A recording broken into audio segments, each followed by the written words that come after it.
speaker Abhishek Singh will be presenting neural networks, and to be specific, physics-informed neural networks here. So, yeah.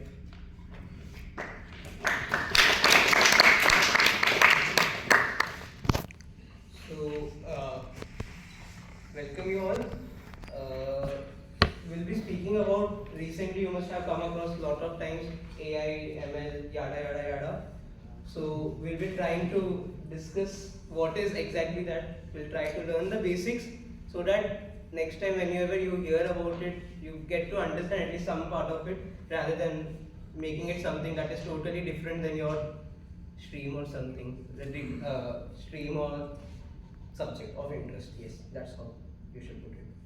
So one of the most important thing that modern science has been doing is it has been coming up with lots of data that was not available beforehand, and at the same time we have got lots of computation ability. So for example, we have LSC, we have all the sorts of measures where you can get all the data, not all but whatever data you seek for. At LSC there is telescopes that is observing the whole space, of course not whole space, yeah, whatever, again. Then there are condensed matter systems where you have been coming up with data about various things, and same goes for biology and any other field. So in recent time there has been influx of lot of data, and one of the main thing that modern science seems to be doing is to track out the patterns that are underlying within these data. Okay, so that is the main task that statistics seem to do, right? That is one of the things that statistics aims at doing. But classical statistics that people generally do, it does not involve lot of parameters. Basically, the dimension in which the data is existing that you deal in classical statistics is not very high dimensional. Okay, so if your data consists of some, let's say it depends on some 10 parameters, 100 parameters, maybe it will not be able to capture the pattern that is coming out of that. It becomes really hard to employ all those methods. Of course, you can get sophisticated and maybe do it. I am not aware about that. And ML is where it comes into the picture.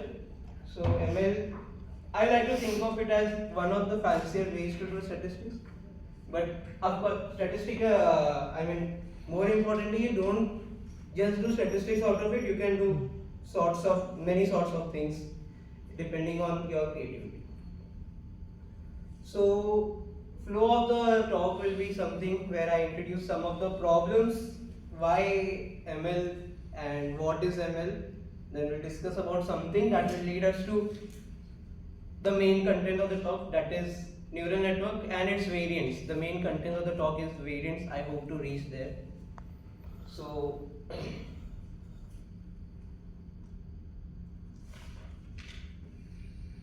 why should you study ML? Because first thing, we have lot of data and we need to make things out of it. जितने rate से हम data analyse कर रहे हैं उससे ज़्यादा fast data आ रहा है. So we have to take care of that. And at the same time, if you want to be tech savvy, things are happening at very fast rate in technology world also. And if you want to keep up with that, just you want to know what exactly is happening there, you can choose to learn ML there. Other than that, if you are very creative about it, you can come up with your own reasons to study it. What is ML? So first question is why ML? So I have given you some reasons. Then we should discuss what is ML. So ML can be thought of as one of the division of AI, artificial intelligence. Something you come up with something that tries to mimic the intelligence that all the living organisms and humans seem to have. So that is the aim of artificial intelligence, and one of the main way that people are frequently using and that has grown very famous is machine learning. So think of it, machine learning, as a picture where I'll give you the picture now. So what happens if you try to do classical programming, where you have particular set of input and you have a pseudocode where you would say if this is the input then do this, this is the input then do this, if then do this, if then do this. This kind of thing happens in classical programming, where this is the input and it gives you some output.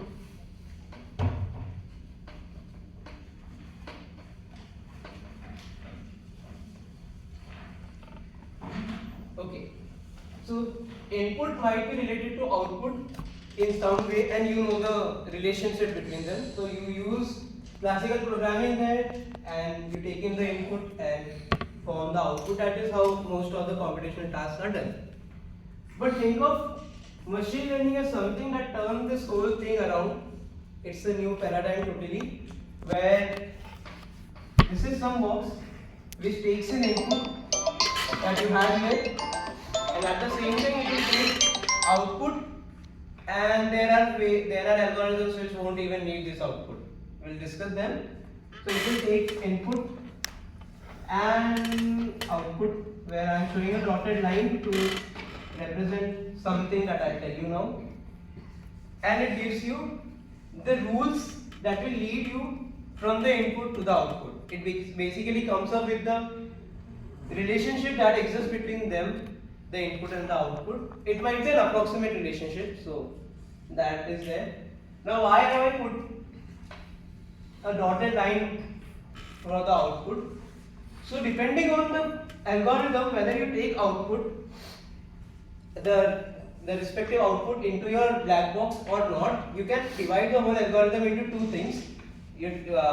Two things, that is supervised learning and one is unsupervised learning.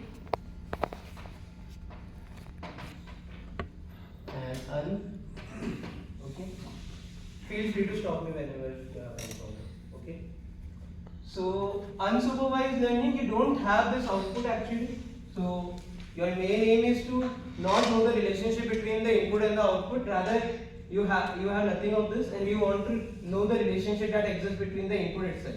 If there is some underlying pattern between the data sets that you have taken as the input, so underlying pattern that is there, instead of forming the relationship between the input and the output that you generally have. So that is unsupervised learning. And if you take output, you know the mapping of input to the output, that is supervised learning. And this is the main thing that I will be concerned about. I don't know about anything about unsupervised learning. And there is one more class of algorithms, that is reinforcement learning. Again, I don't know anything about that. How do we do supervised learning? Basically, we have some ingredients. Let us set up the problem that we have to do.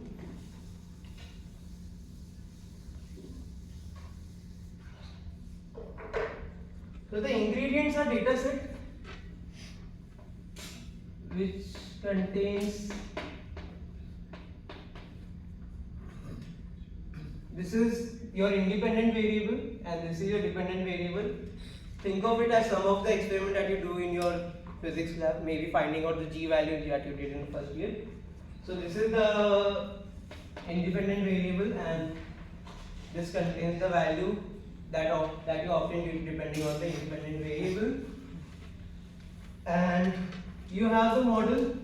I mean, we don't have the model, that is what we have to find out. That depends on the input and some extra parameters, which this model actually means that it refers to the mapping from x to y, and it depends on theta. Theta is some parameters that is not embedded into this thing. It is not existing between these things. Okay? And I'll define something known as cost function.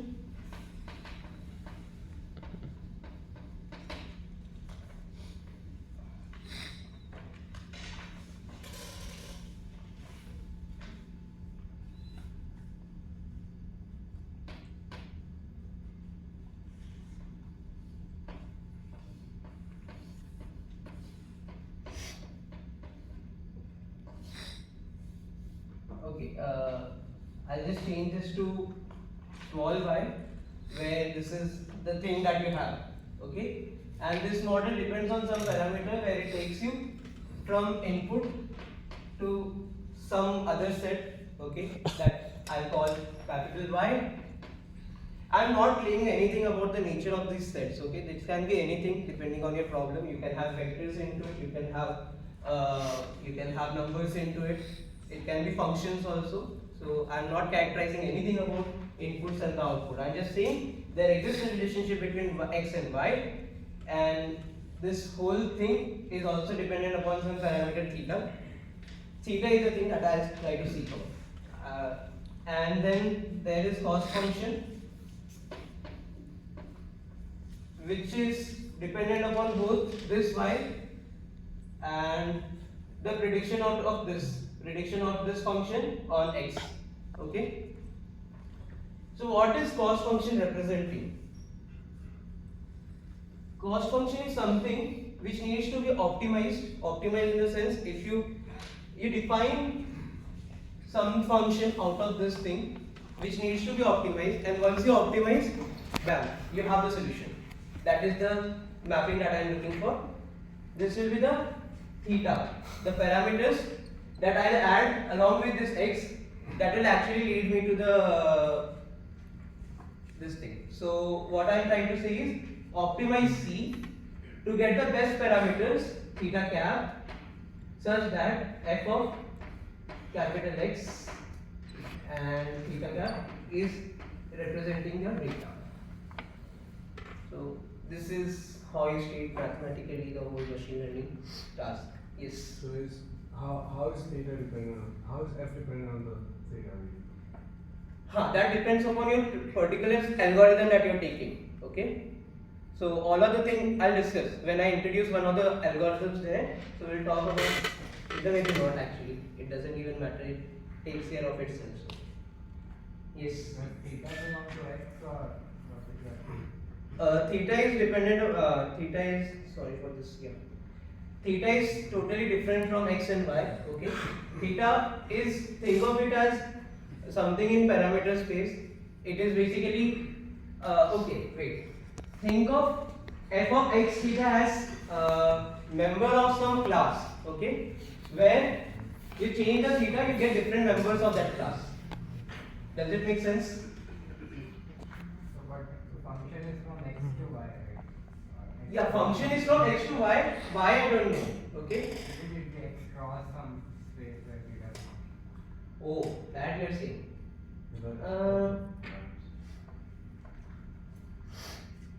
Wait, I'll just say this thing.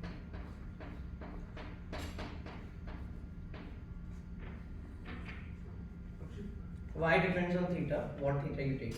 Okay. Yes. Probably you should give a concrete example of this function with x and theta so that they get an example. Like if f is a function of x, then ax square plus bx square plus c, then abc are the theta and Oh, yes. theta. So give a example so that. For example, suppose that you have this is my capital X, this is my small y, where data sets are looking something like this. So right now you can see that okay, there is some linear relationship between y and x, okay, and I need to seek out the parameters of that straight line that fits to this thing, okay. So what f of x theta means is here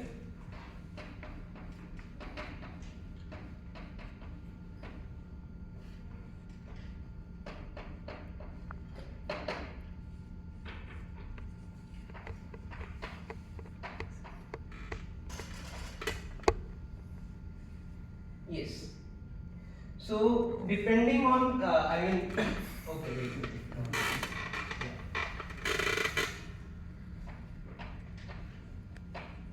So this x a and b, these tuples are sitting inside this theta. Theta is some set. Okay. I hope this makes it clear. So what you have to come up with is you have to come up depending on these theta that you take. I mean the elements of the theta that you take. This output will be decided, and you define some cost function depending on y theta. This is y theta technically, and this is y. That is your actual output of the thing.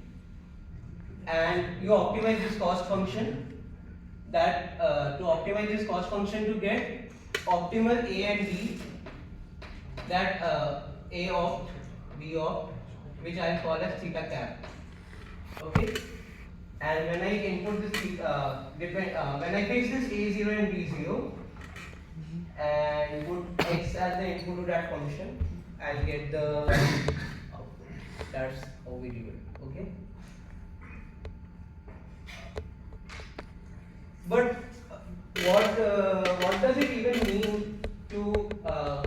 I mean, what happens towards the end of this when you say, oh, you have optimized the cost function, you have got the theta cap, but the main problem is you cannot come up with this thing. That is like computationally not possible to come up with exactly equal thing. Just I'll take the question 1 minute. But instead, out of all this exercise, you come up with something like this.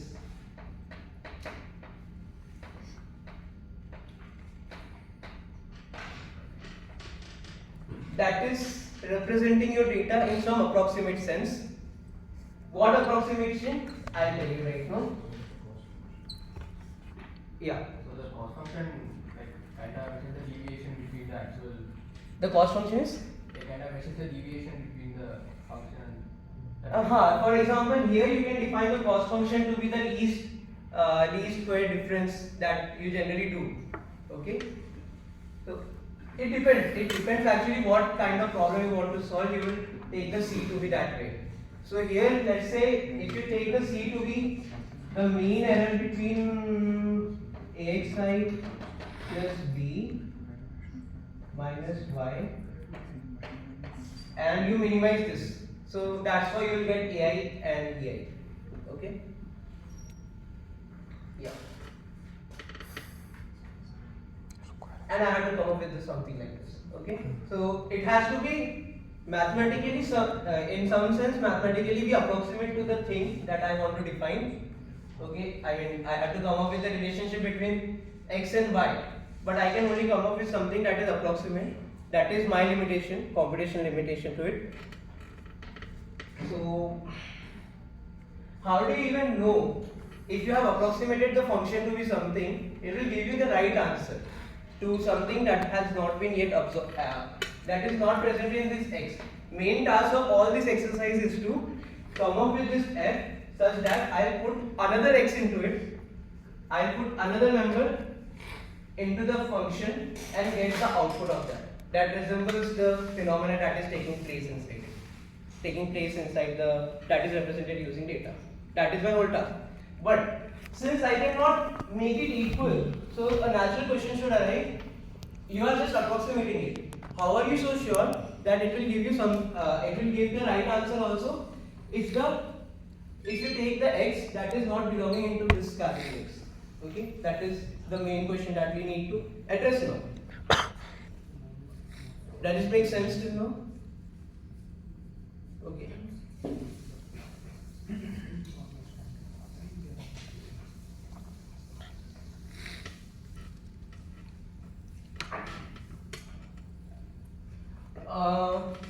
So in this sense, what I'll do is I'll break X, the set that I had, independent set, into two subclasses. Let's call it X in and X out. Okay. Or ML people generally call this training and validation set. Okay. Oh, wait.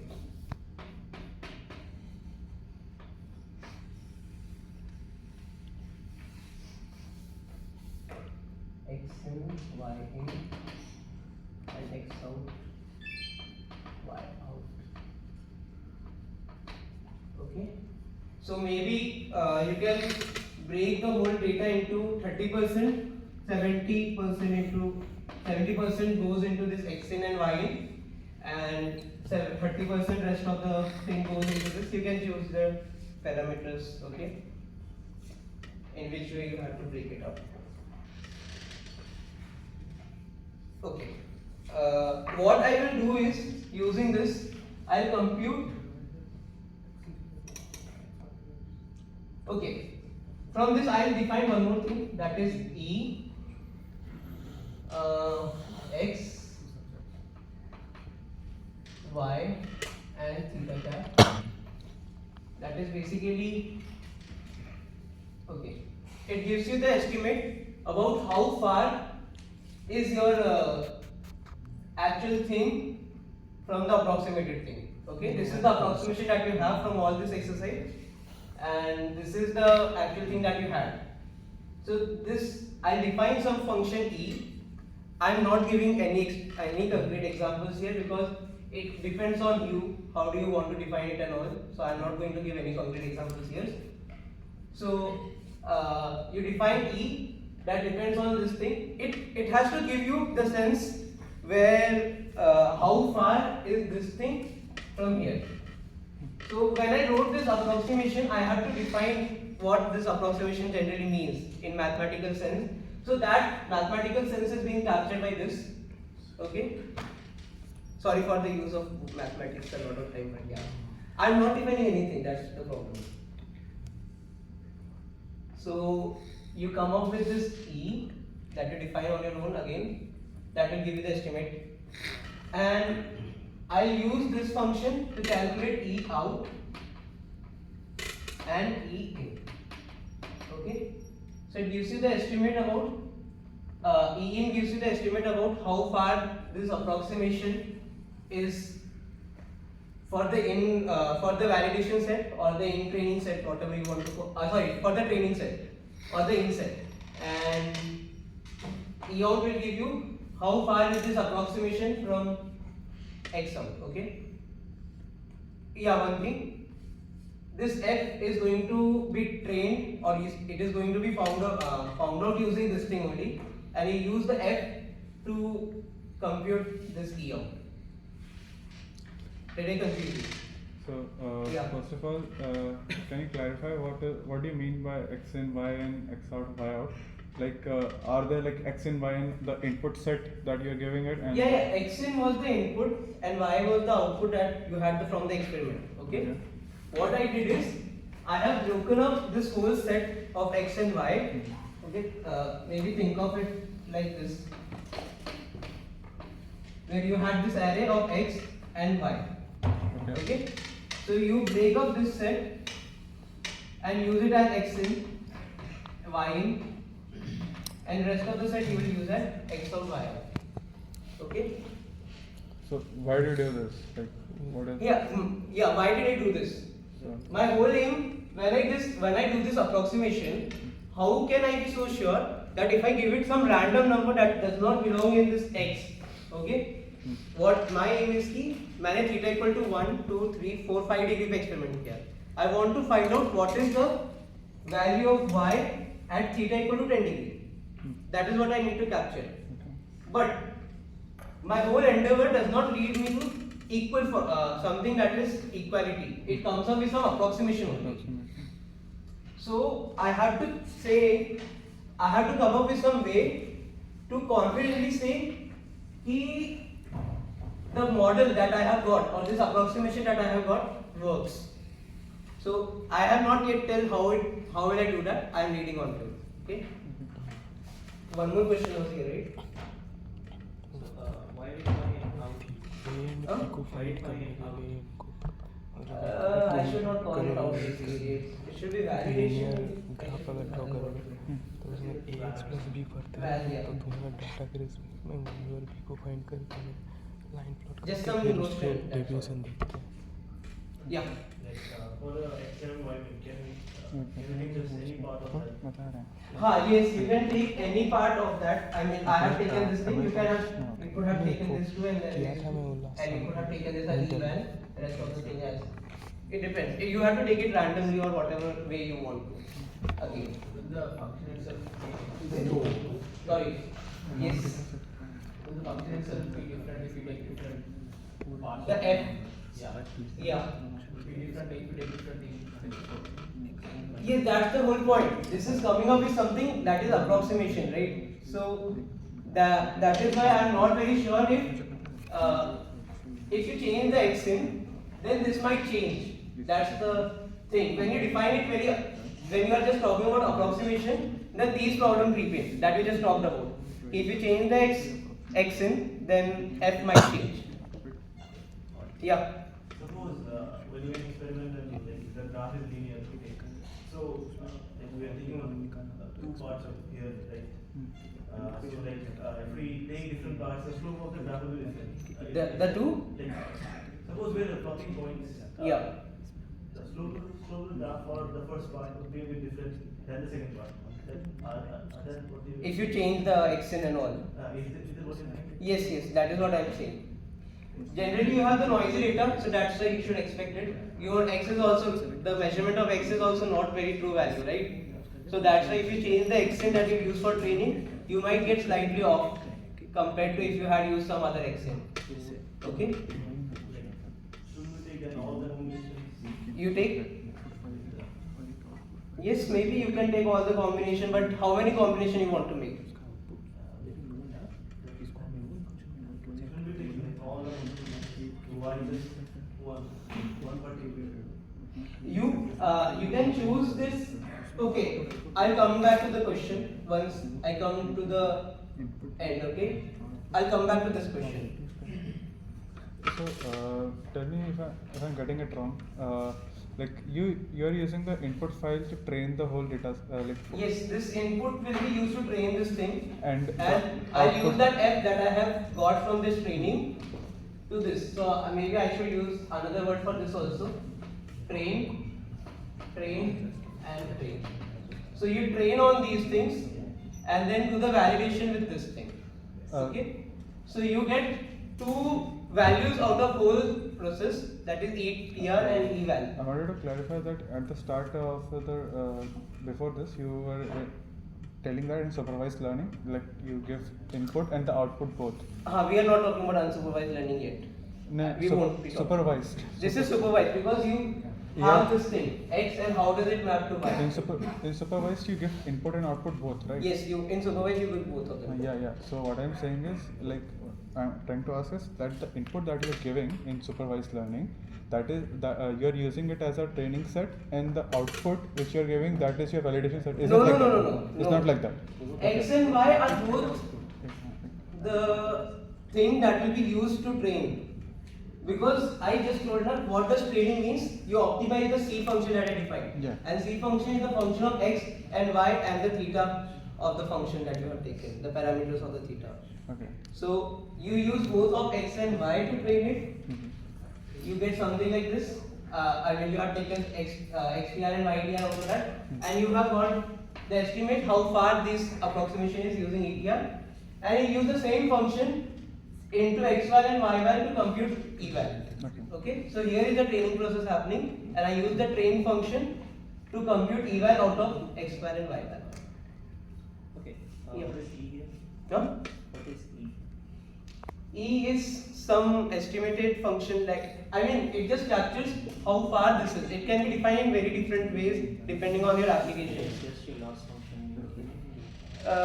Loss function was the cost function, and oh yeah, you can use the last value of the loss function as E also. But I think people use different IO or something like that. E represents like in optimization, that's called empirical risk.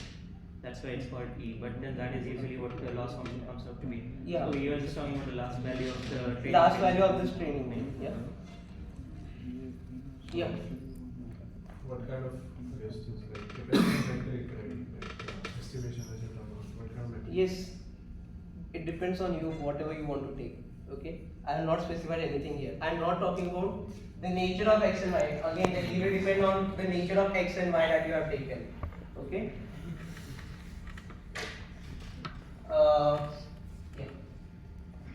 So, what do I do with ETR and eval? If you train the function and you get ETR to be very less, okay, ETR to be very small, let's say it's close to 0, and you use that to get eval, and if the model is trained perfectly, you will expect that eval is also approximating to 0, okay, or the ideal value that you should get. I'm defining model is trained when ETR and eval both become 0, okay, I mean approximately. But if your approximation is not good, then even if you train really hard and ETR gets approximately 0, it won't, and it does not guarantee that eval is going to 0. That means your model is not good. Okay. As he said, we can take different X training and all. So depending on the X training that you can get a series of theta caps. Okay, you take one XTR, you get one theta cap. You take another XTR, you get another theta cap. So you change these training inputs, you will get another set of theta cap. So you do this, and you will end up with multiple models for the same set of data. How do you know that one of the model is the best out of them? So what you will do is, you will compute the eval out of them, and whatever is the minimum eval, that is the best model that you could capture out of whole this endeavor. Does that make sense? Any questions from this? A possible question that one can ask is, what is the relation between eval and ETR? So that is what learning theories do. Okay. So we can talk about some relations of them, and we'll probably come up with something. So like the closest eval is like to ETR is the one we need. What? No. I mean, ETR and eval both should go to the optimum value. Then only you will say that it has trained. I mean, suppose ETR will go around 0. Okay. So the least eval is the one we need. Yeah, least eval is the one we need. So you train on training set, and depending on the training set, you get different set of parameters. Now you have to know which parameter is the best out of all this what you have got, whatever exercise you have done. So you will compute the eval for each theta or each parameter that you have got, and whichever gives you the least eval, that is the optimum model that you have to use. Okay. Let us talk about the relationship between eval and ETR. Okay. Okay, think of it as some error function. Okay, that gives you how far they are from each other. I want to make one relationship that is between not exactly, but yeah, it will come to know once I draw the graph.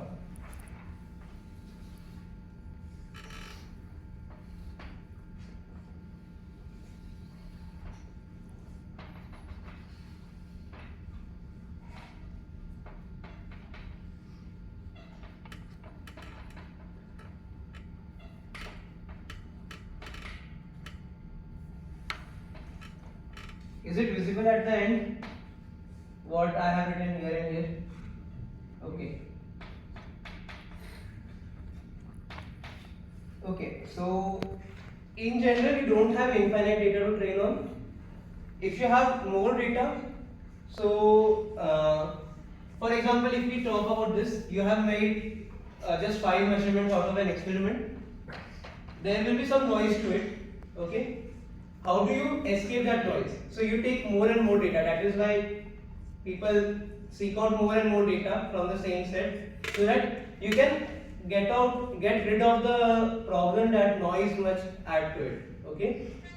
So the number of data, the size of data, the size of x and y that I was talking about, if you increase it to the infinite, then this whole endeavor will come to the actual thing that you have to capture. Okay, otherwise there will be some sort of graph like this. Okay, what does it mean? Suppose that if you have very small number of data, okay, you have very small number of data and you train using that, then and you get some ETR. Okay, there is a highly possible chance that because your data was very small and it had some noise to it, you might not be able to generalize it well to the validation set. So the eval will also be very large.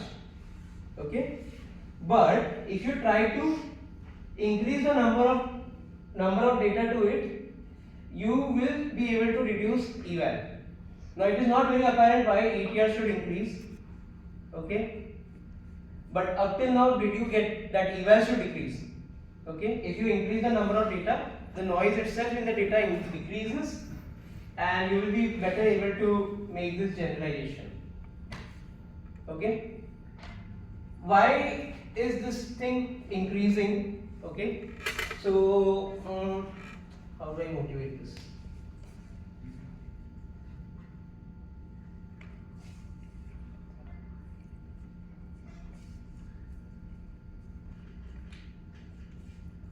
Take specific example of fonts. Straight line fitting to a number of fonts. Okay, if I, let's say I have two, and if I have multiple of them,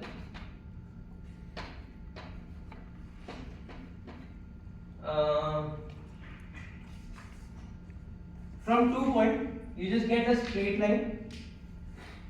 So you have very small ETR there. You have used just 2 points to train, so your ETR is very small there. But if you increase the number of points into the set, then you might not actually go through all of those points. Okay, and you will get some ETR that is non-zero, and this seems to increase. This may also depend on the set of problem that you're working on. So this is a very not a very concrete, but at least some intuition building example where you just have 2 points. So you just get a very given 2 point you can define a straight line through it. Okay. So the ETR will be very small, but generalization will be of course bad. And this is the particular thing that you get. ETR will increase and eval will decrease, and eventually they have to come up to same point. That is what learning theorists say. I'm not getting into that. Can you explain this graph again? Like, what is the line that these two graphs are synchronic? This is the line that okay, there is like a maximum till which if you increase the number of data, the eval should decrease and ETR seems to increase, but I'm not able to motivate it completely that it should get asymptotically somewhere. That I'm not able to motivate. So what? We can discuss it later. Yeah, we can discuss about this later. But the main thing is, depending on your model, you will come up with some inherent error to it. Okay. For example, why this will occur is, suppose you have some data like this, and you are using just a linear model to fit it. Okay, you are just taking f to be ax plus b. So you will come up with a straight line that reduces ETR as much as possible. Still, there is some ETR left. Okay, and that this non-linearity in the data, this sinusoidal behavior, you cannot capture using straight line. So this is the error that it will encapsulate. Okay. No, but like, you're talking about a general model here, not a given model. Not a given model. I am just saying that, for example, I have just taken this example. I am getting this kind of thing. This thing depends on the problem itself, like what kind of problem you are doing. So this eventual thing will, if it is non-zero or something greater than 0, it will depend on that. Where is this graph from? It's from a review article. Can you, okay, later. I'll send the references, okay, later on if you want to look at it. Then I want to make one more graph that will lead to the thing that we want to talk about. No, we actually don't need that. Okay.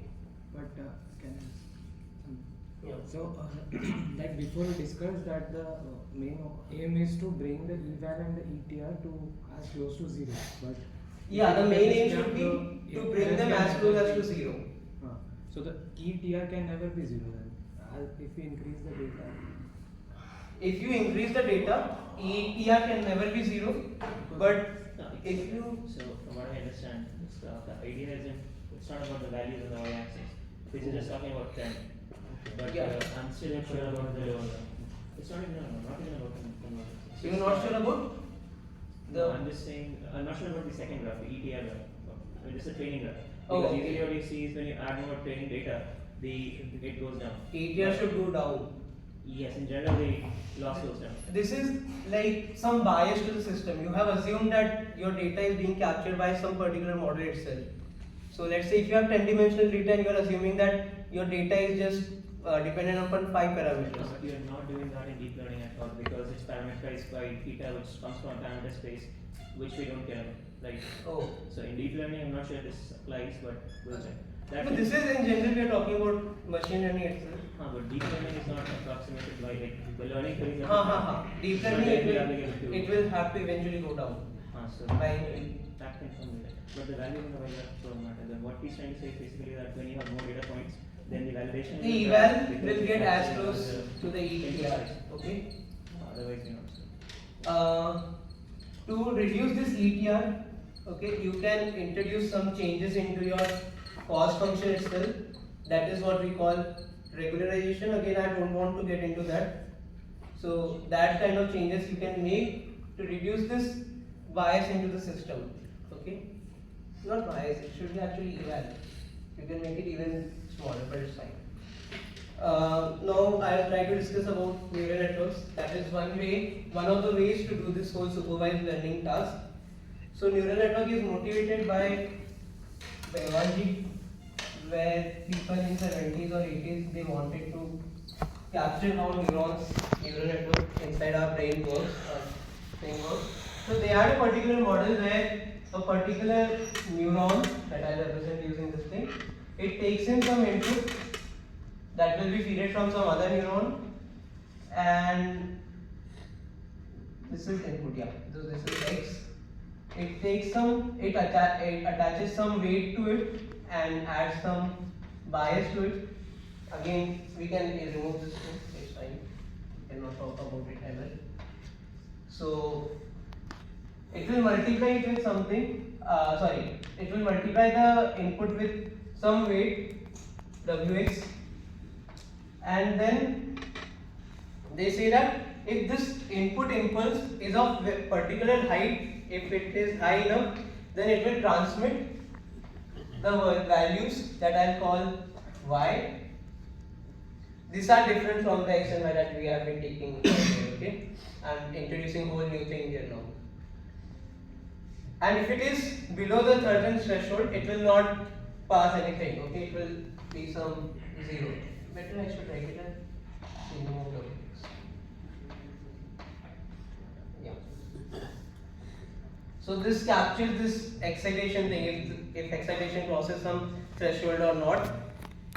What we can do is we can generalize this by not just talking about certain threshold, but we can introduce some non-linearity to it, which will be taken care by this sigma. Sigma is called activation functions. So you have all sort of activation functions that are non-linear, and at the same time they have this threshold kind of thing where it will start to act if the value is crossing certain thing. If it is not, then it will be just 0 or something like that. There can be different activation functions where it might not just act on this threshold value also. But it's sort of generalization to this thing. Okay.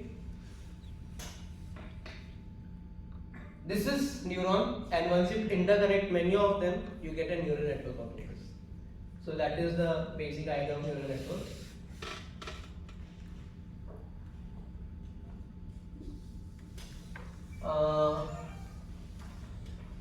There are two things here that I'll not discuss, or let's sweep it under the rag. I don't want to discuss two things. That is, neural networks, according to one theorem, it is universal function approximator. So it can approximate any function that you have, that he was just talking about. Since it can approximate any function, then ETR must go to 0 eventually. Sorry, could you repeat the full statement? The neural networks are called universal function approximators. Certain variants of neural networks. Yeah, that's why I don't want to discuss about them. So I don't want to discuss about first one. And second thing is, how do we optimize the C function in this neural network, and how do we define it? I don't want to discuss about that. That is a whole set of optimization algorithms. For example, it involves something, okay, that I don't want to discuss about. The main thing is, I'll use this neural network that can capture the whole behavior of this function. Okay, that is the main thing that I wanted to talk about. Okay. Yeah, so nothing much about the neural networks.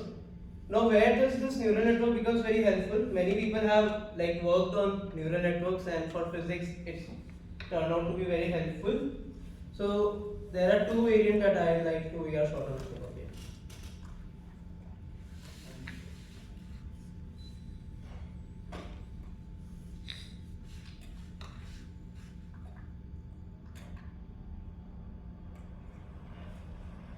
By that time, anyone has any question, then they can ask.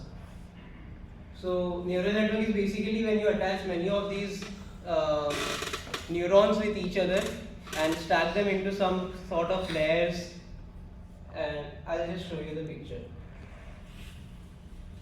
I couldn't understand what was this threshold you were talking about. What was the? Threshold you were talking about. Yeah, it's like in neurons it's said that if it is crossing this excitation of the neuron, biologically speaking, if it crosses some minus 30 MV, then it will pass on the signal to the next neuron. If it is not, then it won't. So there is certain threshold.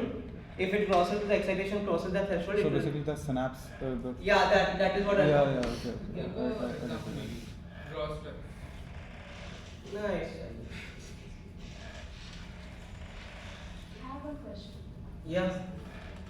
So, like, when you said that there is an input which you give to the, Sorry. the x which you give to the input, this is multiplied by some weight. Yeah, it will be multiplied with some W. What is it? Why? Basically, that is what was the idea of the neural network. Like, it has nothing to be particular that it has to be. I mean, why would you even multiply some number with something and then pass it through non-linear? You can just directly use non-linear functions So for it. the example about the linear function y equals ax plus b, where he correlated a and b with the parameters, w is a parameter. So w you can think of it also as a matrix maybe, which is or a vector or just a single number, doesn't matter. Which Just is like the coefficient of y. yes, so that is the theta there. So that's the Okay. one-to-one correspondence. In this case, and not just in this case, in practice we stick to linear systems. So then this is like a linear composition. So the sigma was the activation, but to that you just supply wx and maybe a plus b term, but that's just a linear, like the whole setup is linear. The non-linearity, or the, I think we call it threshold, is needed because in real life not everything can be approximated by linear processes. So that's the basic here. So this is what a typical neural network will look like, where each of them are neurons. This is the input. So each of these input will be multiplied by some weight associated with these edges, and you will pass it through some non-linear function. Each of these neurons will pass it through non-linear function, and then again multiplied with some weight for particular edges, and that will be taken as input to the another neurons. One thing you might notice is neurons in each of these layers will not be connected. Okay, so think of it as multipartite graph, where this does not have any connection with this. There are no edges in each of these layers. So each layer is one partition of the graph. Okay. So you make this computation, this whole multiplication and then passing through non-linear function, multiplication passing through non-linear function, or it can, this size that you have to train, that you have to look for, what is the optimum number of neurons and what is the optimum number of layers that you have to use. Okay, that depends on, again, the problem that you have to work on. So you get something out of all of this training, and what I'll be particularly interested in looking at physical examples. So this thing, this input coordinate should give me the output, okay, and then I'll use it. This is the output. Once whole of this neural network is getting trained, I'll use this output in some way to optimize it. I'm not mentioning how do I optimize it. Okay, we'll optimize the cost function through some algorithms. Once this whole neural network is trained, it will give you the answer that you were looking for. Okay. What is the better way to show? Maybe I'll show one diagram where. Okay. So let's say many of the physics is getting it gets captured through some differential equation. So many of the time a physicist would like to solve the differential equations and come up with the solutions to it. So what can we, yeah. So we'll take x1 and x2. These are again dependent upon whatever you are taking as the input. Okay. For example, if your model depends on position and time as well, so you'll take two series of inputs to it. Okay, and it will produce some output out of all this exercise u. Okay. Then you use this u to compute the derivatives. Okay, because my aim was to solve this equation. There is some derivative operator acting on y, and this gives me 0. I mean, this is the differential equation that I want to solve, where my aim is to come up with this y. Okay. So what I'll do is I'll compute this u, use this to compute the derivatives out of it that is involved in this differential operator. And along with that, there are many. This L data is the cost function that you originally defined. This LB is dependent upon the boundary function, boundary condition that you have taken, and LF is coming from this PD equations. Okay, the PD that you have, or the thing that you are trying to solve, this differential operator. So this is the cost function that I have defined for my whole endeavor. For the whole exercise, I define L data that is coming from mean squared. Basically, it is. So it's like you take the y minus f of x comma theta plus square. This is my L data, and this output, if I compute it at the boundary points, I will be able to come up with LB, that is boundary. I use that to compute boundary loss function. Again, this is the same thing, but it is computed on the loss. It is computed on the boundaries. Okay, and I use and at the same time, the LF, it captures the loss function from this. Okay, it captures the derivatives का जो भी मसाला उसमें मेरे को solve करना है, that whole thing. So this is how I have found this, and I have multiplied this whole thing with each of these things with some numbers. Okay, so these numbers are a set of hyperparameters that I need to come up with. Basically, this is the metric that you were talking about that I need to optimize. So what will be the value of omega data, omega b and omega f? That is what you basically many times experiment and try to find out the optimum values of that. You can write some code to do it automatically also. Okay, so this is what is PINN, because PINNs are basically physics informed neural networks. So why am I calling it physics informed? Because most of my physics thing that I deal with is being captured through some differential operator that might be OD or PDs, and I am using them to learn the functions out of it. Okay, so this is the idea of PINNs in general. That is one variation of neural network that we were talking about. Yeah. Sorry? Why exactly do we need LF? Why exactly do we need LF? Okay. Many times it has been seen that if you just avoid this whole physics for a part and just try to approximate the function, okay, from the data, it has some e validation is very high still. Okay, you are not able to reduce the eval, but if you just include this is like adding certain additional constraint to the function. Okay, it is adding a constraint that whatever output you come up with through the model, it has to satisfy this differential equation also.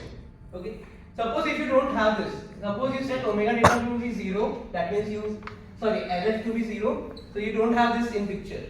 Okay, so you will come up with, the data will train and will optimize this whole loss function, but I want and there will be some eval to it because I don't have infinite data, so there will be some eval that can be still reduced. How can I reduce it? I'll say Y also satisfies some extra conditions. Okay, so those constraints are being captured through this differential equation, that is B, or the differential operator that I have. So it will, and just at any time, whatever function I have, it has to optimize these two things along with the same, along at the same time. It has to satisfy the constraint that is being set up by the PD or ODEs that you have. Yeah. So LB is loss from points computed at the boundary. So sorry, what? LB would be the loss that is computed at the boundary, correct? LB, yes, it is computed at the boundary. And then analogously, what is LF? Sorry. Analogously, what will be LF? Yeah, that's a very good question. I expected that to be asked.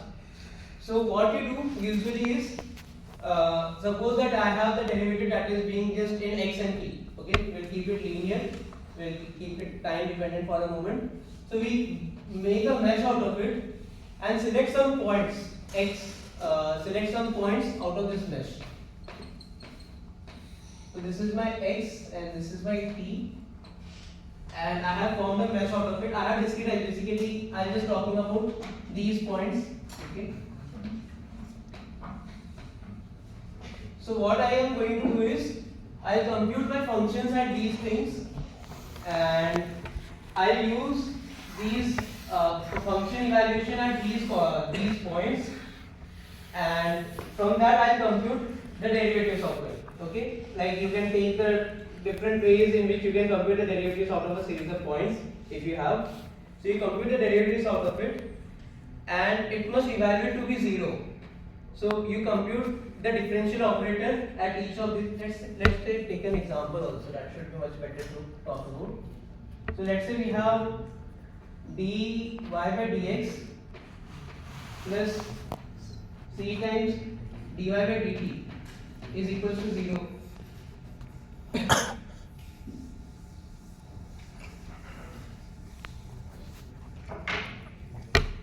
Is equal to 0. So what will you do is, this is the differential operator is d by dy plus c times d by dt. D by dx. So what will you do is, you will compute the functions on these points, and using those functions you will compute these things, the derivatives. I mean this differential operator. So you use this. I am again not talking about how do we take this. Okay, that I am skipping. How do we calculate d by dx out of this thing? So my neural network is going to give some approximation to function at these points. Okay, at the grid, and I will use them to compute the differential operator out of that. And I am saying that if it has been optimized, then it will have set to be 0. So I will compute the derivatives at each of the point and sum it up and put a minus 0 out of it, put a minus 0 with it. So what will it mean is, when it is trained, this differential operator on the function, it goes to 0. That's how I define it. Does that answer your question? But we can discuss, okay? There are many possible variants to this thing. So there are many ways in which people try to compute function of these points. There are many examples where they just use this boundary points and the differential equation and use the Euler update to compute at this point.